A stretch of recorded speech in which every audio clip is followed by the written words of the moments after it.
It's called the Cambrian hybrid multicopter. It's a bit like the Evola electric multicopter, or it could be the Cambrian electric multicopter.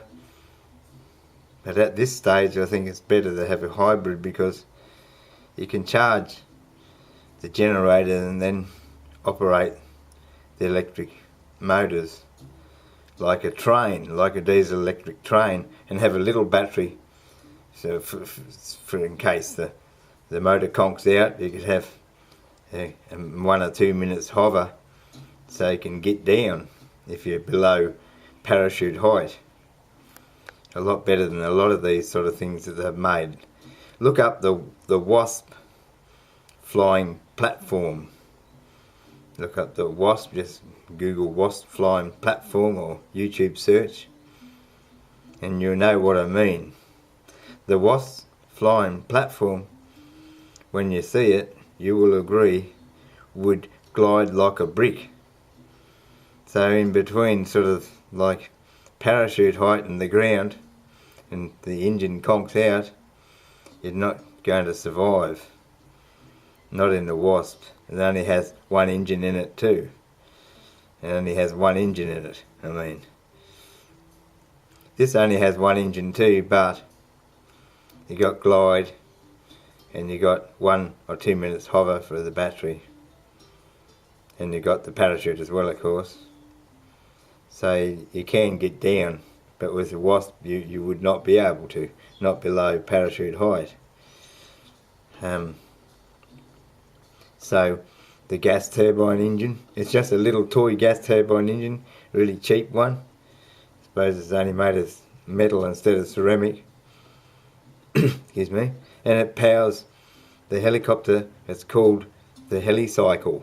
It's just an ultralight single-seater helicopter. It's about 100 horsepower or something like that. It weighs the same weight as a 400 horsepower real gas turbine engine, but it doesn't matter. It's still really light.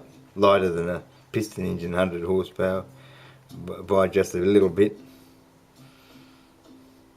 And you use that and or some sort of other engine, but the gas turbine engine be quieter and nicer thing, and to charge the generator, and it just goes directly into the 8 lifter fans. And when it's going at full speed, the lifter fans either slow down really slow or stop, and the electric motors with the battery points it to the north-south to hold that. And the fan at the back, ducted fan at the back, is powered directly by the gas turbine engine, and it'll go fairly fast because it's got a low frontal drag. You see, there's not very much there as far as frontal drag at all, although on the plan view it does look a lot wider, but if you follow the lines on the graph you can tell it's just an optical illusion, and so really there isn't too much frontal drag. And so it's just a spin-off the Evola electric multicopter. Have a look at that, just another idea. It's Evola evolving, so to speak.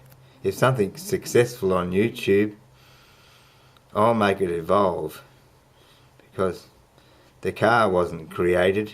It started from rolling things on top of logs, and it went from there to what it is now. And if you're a creationist and you want me to explain that, I can simply explain it to you in one comment. Anyway, this is the Evola, the Cambrian.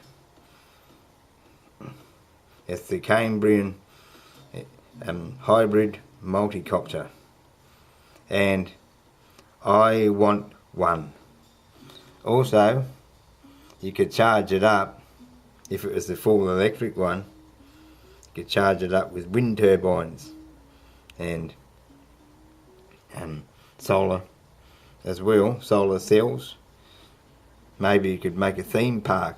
Richard Branston should make a theme park team up with Evola and make them so they fly themselves.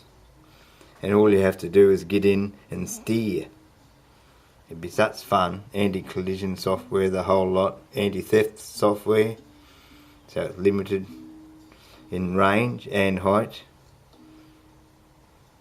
And all the other safety stuff like getting down in case of emergency has to be met. Like 2 engines or something like that. But can be done. And Richard Branston, I suppose with electric power you got lots of engines, so that's it. But if you had only one engine it wouldn't be much good. But if you got lots of them, you know, enough to, so you got spare power with one conch out sort of thing. Anyway, enough of that. They have a crowd of people lining up for miles wanting to have a ride, and you could charge up the batteries with wind turbines and solar cells. And Richard Branston should get into that, team up with a Volvo, so that could pay for his space stuff.